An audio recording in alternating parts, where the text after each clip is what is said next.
Welcome everyone. Let's begin our lesson for today by going over the learning goals and success criteria. First, what are we learning?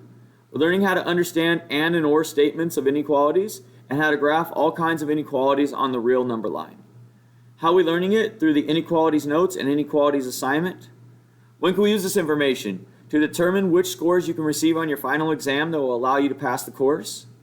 How do you know you learned it? By getting a score of 4 on the Inequalities Assignment.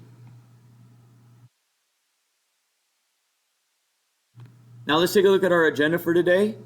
We'll begin by going over our learning goals and success criteria. While we do that, you'll fill out your Get It Started. Once you've completed your Get It Started, we'll go over it together and answer any questions that you may have. Next, we'll do our weekly raffle.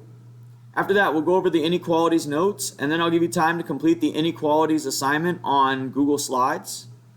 Once you've completed your assignment, we'll go over it together and answer any questions that you may have. At the end of class, we'll go back over our learning goals and success criteria while you fill out your Before You Go.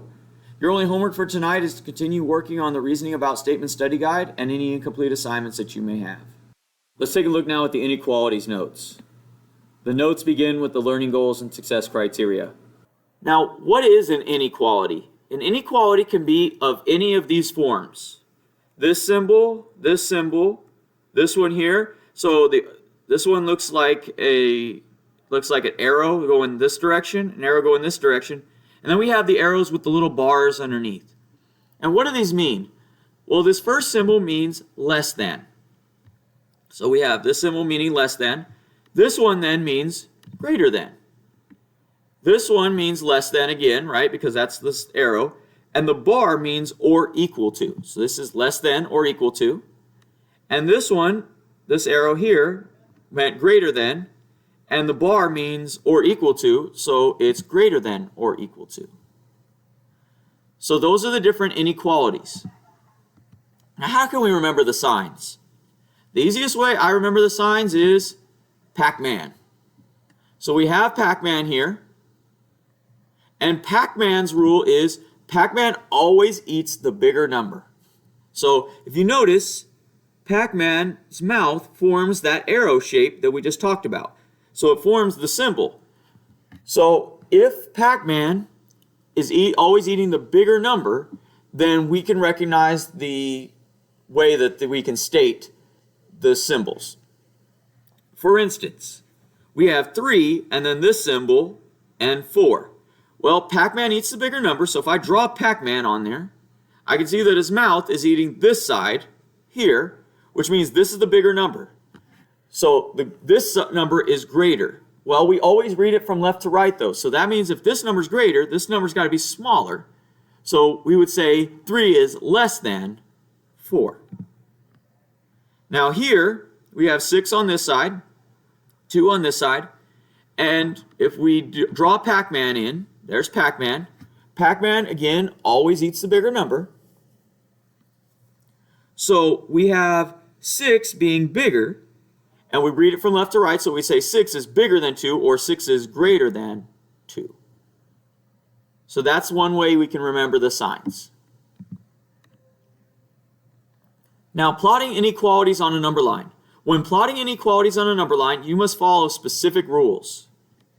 First of all, for less than or greater than symbols, we use an open circle. For less than or equal to or greater than or equal to, we use a closed circle. And then we shade in the direction of the inequality. So how do we remember the circles? The way we remember it is this. Every inequality gets a circle. And if they add more to the inequality, we add more to the inequality. What does that mean? Well, this is a basic inequality symbol. This is x is less than 4. Well, this is a basic one, so we start with a circle. If they don't add anything extra, meaning they don't add the bar underneath, then we leave it as it is and leave it as an open circle. Now, if they add something to it, for instance, this one says x is greater than or equal to 2. If they add the bar underneath, so if they add something extra, we add to it as well and shade the circle in. So now, we know that if there's no bar, we leave it as an open circle. if there is a bar, if they add something extra, we add something extra also and fill it in. So let's look at how we plot these inequalities on a number line. Well, we have x is greater than -3. So first of all, we're going to find -3, which is here, and we're going to decide what kind of circle we need to use. Well, we start with an open circle, and we decide whether we need to shade it in or not. Well, they didn't add anything extra, no bar, so we don't add anything extra either, and we leave it as an open circle. Then we need to shade the values that for x that apply. Well, it says x is greater than -3. So where are all the x's that are bigger? Well, -2 is bigger than -3, -1 is bigger than -3, 0 is bigger than -3, so it's all the numbers on this side. So we would go ahead and shade it with an arrow going this direction, meaning that all of these numbers over here are bigger than -3. Let's look at another example. We have x is less than or equal to 3. So now we're going to go ahead, we would start with an open circle here at 3. And we decide, did they add anything extra? Well, they added the bar underneath, so we will too, and we will come up with a closed circle. Now from there, we're looking at all the x's smaller than 3, right? Because Pac-Man's eating 3, so that means 3 is bigger than all the x's. Well, where are all the x's smaller than 3? Well, they're smaller on this side here, so we would shade in this direction. Now, what is a compound inequality? A compound inequality is two or more inequalities joined together by and or. And what does that look like? It looks like this. 2 is less than or equal to x is less than 6. So that means, what that really means is x is somewhere between 2 and 6. And because it has the or equal to on this side, it can include 2, but it can't include 6. So it's somewhere between them. So how do we do this on the number line? Well, we're going to do the first part. Well, we see that we need to plot a point at -3. So we're going to start with an open circle. And we look at the symbol here. They didn't add anything extra, so we won't either. So we'll leave it at -3. Then we'll go to this one. We know we're going to have an open circle at 4 and check to see if they added anything extra. They didn't add anything extra, so we're going to leave it just like that. And we can see here that x is between those two numbers. So I'm going to shade everything between those two numbers here. And that's my compound inequality on the number line. Let's take a look at another example now. We have -2 is less than or equal to x is less than 5.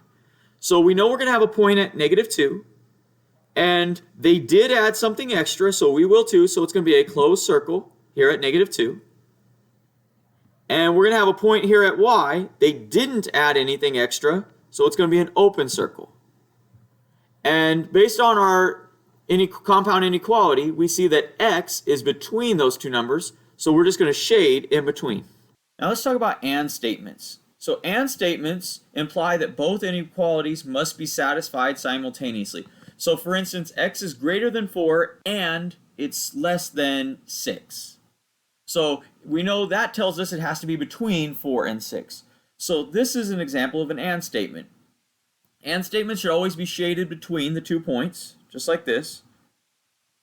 So this is an example of an and statement. Now let's look at or statements. Or statements imply that one or the other inequality must be satisfied, but not necessarily both. So in this case we have x is less than -2 or x is greater than 5. Well, whenever we have an or statement, they should be going in different directions. So we have x is less than 2, which means it can go this direction from -2, or it can go to the right from 5. So that's an or statement. There's a video here that shows you how to check your work when dealing with inequalities on a number line using Symbol Lab. So go ahead and watch that video. Let's take a look now at the inequalities assignment. The assignment begins with the learning goals and success criteria. If I scroll down, it tells me to go to Google Classroom and click on the link that has my name listed. It will be a Google slide presentation. So I'm going to go ahead and click on that. And it should take me to something that looks like this. We have our learning goals and success criteria here. And then here are our inequalities. Now on this assignment, we have a start here, and an end here, and a bunch of cards that go around. There's a few that have been placed there for you so that you can see where you're at. Now, what we're going to do is we can't really read these, so we're going to go ahead and go to where it says here with this zoom. I'm going to click on that, and I want to go ahead and zoom to 100%. Now I can kind of see what I'm doing. So the first one says x is greater than or equal to 2 and x is less than negative 3. So I know it's going to be less than negative 3 and it's going to be greater than or equal to 2. So it's going to be both. So are there any numbers that are in common there? Well, there should be no numbers that are bigger than 2 and smaller than negative 3. So there is no solution. So we're going to find the one that has a no solution on it. So we're going to find the one that has a no solution on it, which is this one here. And we're just going to click on it and drag it over here.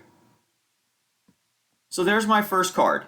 Now the second one says x is greater than or equal to 2 or x is smaller than negative 3. So we should have something smaller than negative 3 and something larger than 2. So I need one that's going in two different directions. So I'm looking here, I see this one has smaller than negative 3 and this one's greater than 2. So we want it to include 2 and not include 3, which is this one here. So we're going to click on it and drag it over. And we're going to go ahead and place it here. Now this one should say the same thing as this. So we'll go ahead and check that. And we'll continue to answer all these questions until we fill out our whole train and get to the end. Once you get to the end, we'll go back to our Google form and click Next. This will take you to your Before You Go. Go ahead and fill out your Before You Go and then submit your work on Google Classroom.